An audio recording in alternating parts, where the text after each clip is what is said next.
Breaking news, Congress just took a sledgehammer to crypto uncertainty and it's bipartisan. For the first time in years, Republicans and Democrats are finding common ground on something. Crypto regulations are coming and fast.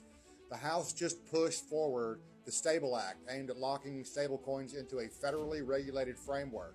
Meanwhile, in a surprise 70 to 28 vote, the Senate advanced a resolution to repeal the IRS's overreaching broker rule, a relic from Biden's infrastructure bill that threatened to crush DeFi and innovation.